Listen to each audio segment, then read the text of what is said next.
네, 안녕하세요. 따상따상 문정원입니다. IPO 유망주를 찾아라. 지금 이 시간 또 집중해 주셔야 되는데요. 바로 A부터 Z까지 여러분들의 공모주 청약에 대한 전략을 꼼꼼하게 세워드리고 있습니다. 자, 여러분 저희 시청하시기 전에 구독과 좋아요 잊지 마세요. 이게 늘 저희의 힘과 사랑입니다. 자, 그러면 우리 따상따상 함께 해주실 분 소개해드려야 되겠죠? 제 옆에는 염정 팀장님 나와 계십니다. 안녕하세요, 팀장님. 네, 안녕하세요. 네, 팀장님. 이제 저희가 IPO 유망주에 대해서 좀 얘기를 나눠볼 건데 오늘은 네. 좀 특별한 시간 준비를 했습니다. IPO 유망주를 찾아라. 최근에 우리가 많이 쓰이는 그런 키워드들이 있습니다. 우리 공모주에서도 좀 키워드가 있는데 팀장님 예를 들어서요. 우리가 네. 뭐 영혼까지 끌어 모아서 투자를 했다. 이런 용어들도 좀 많이 쓰면서 영끌이란 표현도 하잖아요. 네. 또 다른 어떤 키워드들이 있을까요? 일단은 공모주에서는 따상이죠. 따상이죠. 네, 따상이다. 네. 상장의 첫날 따상을 기대하기 때문에 영끌을 하는 거고 비투를 네, 하는 맞아요. 거잖아요. 네네네. 사실 이 부분에서 우리가 공모주 청약에 대한 수익률을 가지고 좀 이야기를 해봐야겠는데 네.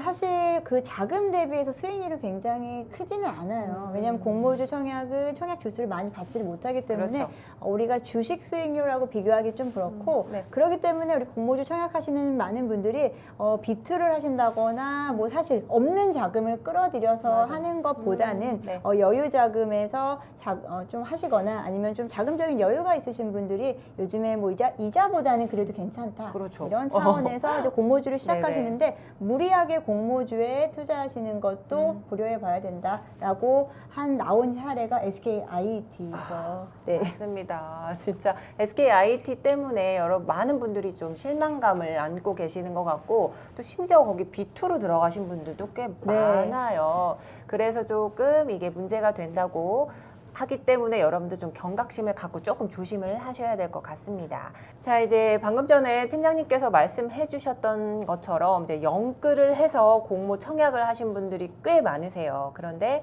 계좌 수익이 그거에 미치지 못해서 실망을 많이 하셨습니다. 그만큼 우리가 앞으로 있을 하반기 공모주 이 전략 꼼꼼하게 세우는 게 중요할 것 같은데요. 하반기 IPO 유망주들을 그래서 한번 선정을 해봤습니다. 먼저 가장 최근에 있었던 2분기 IPO 대여였죠. SKIT 이 성적이 조금 부진한 흐름을 보였어요, 팀장님. 사실 SKIT로 인해서 공모주 시장이 약간은 좀 냉기가 돌고 있는 분위기고요. 네. 사실 그보다는 공모주 시장에 너무 많은 분들이 알게 되시고 너무 많이 투자를 하시다 보니까 그쵸. 또 그만큼 정보도 많고 어떻게 보면은 조금 시장이 좀 더 냉정해졌다라고 저는 좀 얘기를 하고 싶고요. 네. 그렇기 때문에 우리가 공모주로 인한 그 허니문 효과 있죠. 상장의 첫날 사실 일단 공모만 하면 따상이 된다라고 하는 공식은 더 이상 통하지 않는다. 라는 네. 이번에 SKIT가 ITO 교훈을 좀 얻으시길 바라고요. 네. 앞으로 이제 지금부터도 또 하반기까지도 또 좋은 종목들이 많이 이제 상장을 예정되어 있는데 그 부분에 대해서 조금 더 치밀한 전략을 세우시는 게 중요할 것 같습니다. 네, 맞습니다. 이제 따상을 가기도 했고요. 아니면 좀 주가가 조금 빠지는 그런 약세 흐름 보였던 이런 흐름들도 있었습니다. 네, 이렇게 엇갈린 흐름들을 보였던 상반기 IPO 시장이었죠. 그래서 이제 하반기 시장을 기다리면서 4월 예비심사 청구 기업들이 벌써부터 주목을 받고 있어요. 사실 많은 기업들이 지금 조금은 속도를 내고 있어요. 네. 지금 최근에 시장이 좀 좋았기도 했고 이 공모주 열기가 꺼지기 전에 빨리 상장을 해야 된다라는 어떤 부담감이 있지 않을까요? 네네네. 그래서 이제 4월에만 예비심사 청구 들어간 기업들이 우리가 기다려왔던 종목들이죠. 카카오페이, 카카오뱅크, 그리고 크래프톤까지 일단 4월 중에 지금 준비를 시작을 했고요. 사실 그 부분에 대한 이야기를 좀 해드려야겠죠. 그렇죠. 일단은 제일 중요한 게 지금 이제 아무래도 적정가 논란인데 그에 우리가 좀 비교를 해보자면 지금 장외 시장에서 거래되고 있는 이런 가격들은 좀 볼 수 있는데 맞아요. 네네. 요즘에 공모주가 너무 뜨겁다 보니까 장외 시장까지도 과열 국면이다. 어떻게 보면 장외 시장이 적정 주가를 따라가지 못하고 있다라고 이야기가 많이 되고 있기 때문에 그 부분에 대해서도 조금은 좀 객관적으로 그리고 내 기대와는 다르게 시장이 또 어떻게 또 반응할지 모르기 때문에 그 부분에 대해서 좀 더 저는 좀 냉정해지자라고 좀 말씀을 드리겠습니다. 일단 말씀해 주신 것처럼 네. 카카오뱅크가 이미 장외시장에서 주당 10만 원대로 거래가 되고 있는데요. 네. 말씀하신 카카오페이, 카카오뱅크, 또 크래프톤 요 각 기업들은 또 어떤 기업들인지 소개 좀 해주시고요. 또 어떤 부분을 주목해서 봐야 되는지도 한번 알아보겠습니다. 네, 일단 카카오뱅크와 네네. 카카오페이가 좀 더 빠르게 상장 속도를 낼 것으로 보이는데요. 네네네. 카카오는 작년에 카카오 게임즈를 상장을 시켰어요. 그쵸. 하지만 카카오의 명성에는 사실 좀 많이 못 미치기 때문에 네네네. 어떻게 보면은 상장으로 인해 카카오 게임즈 상장으로 인한 어떤 효과는 크게 보진 못했기 때문에 네네. 이번에 좀 벼르고 있다라고 좀 생각이 들고요. 네. 일단 카카오뱅크에 대해서 이야기를 하자면 카카오뱅크는 인터넷 네네. 뱅크 이제 금융주로도 불릴 것인가 아니면 플랫폼 섹터로 봐야 될 것인가라는 그렇네요. 부분에서부터 네네. 좀 시작을 해야겠는데 네. 그에 따라서 이 기업의 가치에 대한 밸류에이션이 달라질 수가 있어요. 맞아요. 일단은 지금 현재 시점에서도 우리 시중은행들과 비교를 했을 때 사실은 시중은행과 비교를 하자면 지금 책정되고 있는 기업의 가치는 좀 다소 높다라고 보고 있고요. 네. 그리고 아니다. 이것은 카카오뱅크는 은행주가 아니야. 그렇게 보시면 카카오뱅크는 되겠죠. 플랫폼사고 그 구독자라든지 이용자를 기준으로 우리가 적정 주가를 책정해야 된다라고 하는 부분에서 네. 이 적정 가치에 대한 논란이 있습니다. 네네. 제가 아까 말씀드렸듯이 중요한 것은 적정 가치, 적정가에 대한 부분이 아직 시장에서 논란이 되고 있지 아직은 열어보지 못한 부분이기 때문에 너무 큰 기대를 하셔도 안 되고 이제 그런 부분에서 우리가 조금은 냉정하게 판단을 했으면 좋겠다라고 생각이 들고요. 현재 뭐 기업의 가치는 뭐 20조 원 정도로 뭐 얘기를 하고 사실 여기에다가 우리가 월 이용자라든지 네. 카카오가 가지고 있는 고유 그 프리미엄을 적용했을 때 뭐 27조까지도 상승할 수 있다라고 하는 부분이 있지만 네네. 그 부분은 일단 뚜껑을 열어봐야 된다. 그쵸. 네네. 그리고 이번에 SKIT가 어떻게 보면은 공모가를 너무 좀 높게 책정하지 않았나. 맞아요. 오히려 공모가가 좀 낮았고 따상이 이루어졌다. 그래서 지금 수준이 14만 원대가 유지됐다고 하면 분위기는 훨씬 좋았을 거예요. 이게 그러니까 어디서 시점이 시작되느냐인 거거든요. 그래서 그런 부분에서 아마도 앞으로 많은 이제 상장을 준비하는 기업들이 무조건 공모가를 높게 책정한다고 해서 다 성공하는 건 아니다. 그런 건 라는 아닙니다. 부분에서 네. 조금은 좀 눈치 싸움이 있지 않을까라고 생각이 듭니다. 네. 그리고 두 번째로 이제 카카오페이인데요. 카카오페이 역시 이제 카카오 프리미엄이 좀 많이 붙었기 때문에 네네. 지금 현재 뭐 기업의 가치가 약 10조 원 정도로 이제 업계에서는 평가를 하고 있고요. 네. 이 부분은 이제 핀테크 기업들과 좀 비교를 하는 부분인데 그로 인해서 이제 기업의 가치를 산정을 하고 네, 있고요. 네.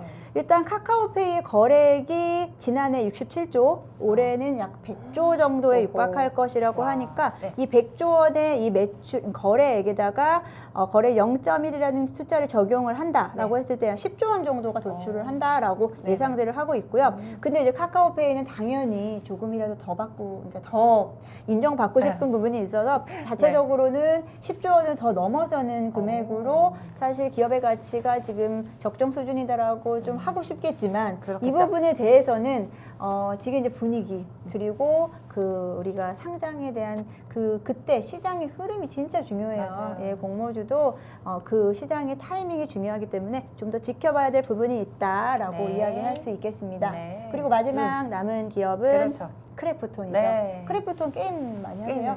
제 게임은 많이 안 하는데 근데 주변에서 크래프톤에 대해서 굉장히 기대 많이 하고 있더라고요. 저도 뭐 네. 사실 게임을 직접 하지 않기 네, 때문에 게임에 대해서는 잘은 정확하게 그 게임 자체에 대해서는 모르겠지만 우리가 게임사가 지금 가장 주가가 높은 기업이 NC소프트잖아요. 맞아요. 네. NC소프트 그리고 넷마블 등의 시가총액보다 더 높게 지금 평가가 되고 있어요. 장외에서 거래되는 크래프톤의 장외 가격이 지금 연일 오르고 있습니다. 이게 상장을 준비하고 있는 기간. 그 기간 동안 계속 우상향을 그리면서 장외에서 거래가 되고 있는데 이게 만약에 이제 실제로 장내에서 상장을 하게 될 경우 네. 그 가격 그대로 다 가능할까 아니면 거품일까에 대해서 사실 좀 논란의 좀 그렇죠. 여지가 충분히 있는데 네네. 지금 이제 크래프톤 같은 경우에 이제 NC소프트보다도 사실 매출액 부분에서도 비교를 하자면 지난해 크래프톤의 매출액이 약 한 1조 2천억 원인데 작년에 NC소프트가 2조 4천억 원을 달성했어요. 네, 하지만 지금 장외에서 거래되는 가격으로 시총을 비교했을 때는 크래프톤이 높다. 사실 이 부분이 조금은 좀 미스매칭 되잖아요. 그렇죠. 예, 그런 부분에서도 우리가 충분히 고려를 하고 그리고 이제 공모주가 나오면 어쨌든 그래도 우리는 청약을 할 거니까 네. 그 부분에 맞아요. 대해서 청약은 잘 하시되 네. 우리가 그 추후 전략에 대해서는 조금은 더 객관적으로 한번 들여다보자라고 좀 말씀드릴게요. 맞습니다. 이제 세 기업 다 우리가 기대를 한 몸에 받고 있는 그런 기업들이잖아요. 그래서 너무 기대를 많이 하시면 우리가 또 힘들어질 수가 있습니다. 그러니까 여러분들은 마음을 내려놓으시고 만약에 공모 청약을 했다 하면은 그냥 상장일까지 지켜보시는 거 그거를 여러분들 염두에 두시면 좋을 것 같습니다.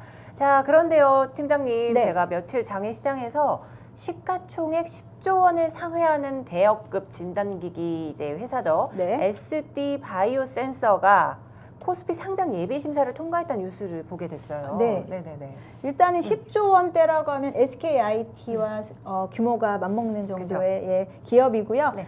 일단은 SD 바이오센서는 이제 진단 키트, 체외 진단 기기 개발 판매 회사고요. 네.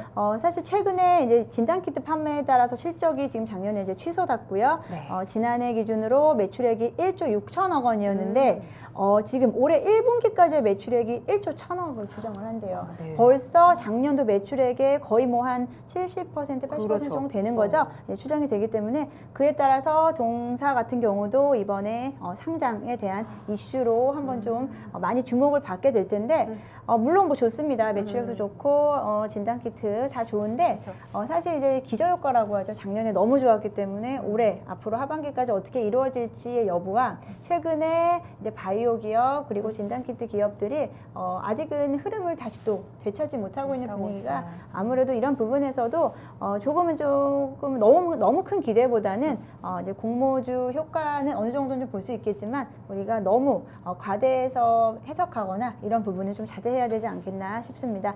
SD 바이오센서 일단은 상장 예비 심사 통과 코스피였죠. 네, 네네. 코스피의 상장 예비 심사 통과를 했고 네. 적격성 여부에서 통과가 됐기 때문에 조만간 또 청약 일정에 대해서 또 설명드릴 수 있을 것 같습니다. 네, 이제 여기서 네. 우리가 조금 보고 계시는 주린이 분들이 조금 좀 헷갈리신 부분이 있을 것 같아서 제가 한번 짚어드릴게요. 네. 조금 전 제가 질문에서도요. 네. 예비 심사 청구 기업이라는 말도 나왔고요. 또 네. SD 바이오 센서 같은 경우에는 상장 예비 심사 결과가 적격이라고까지 네. 저희가 말을 했잖아요. 근데 우리 주린이 분들 조금 이해하시기 쉽게 IPO는 도대체 몇 개의 절차를 거치고 어떤 과정을 통해서 이제 상장을 하게 되는지 궁금하실 것 같습니다. 우리 팀장님께서 좀 설명해 주실 수 있겠죠? 네, 뭐 일단은 네. 좀 쉽게 생각하시면 돼요. 이 말이 좀 용어 자체가 조금 그렇죠. 이제 복잡하게 네. 느껴지실 수 있는데 비상장 기업이 상장을 위해서 여러 가지 이제 준비를 하는데 그것을 도와주는 주관 대표, 주관사를 선정을 합니다. 뭐 주관사, 증권사를 선정을 그렇죠. 하죠. 그래서 우리가 뭐 대표 주관사다, 공동 주관사다 이렇게 나오는데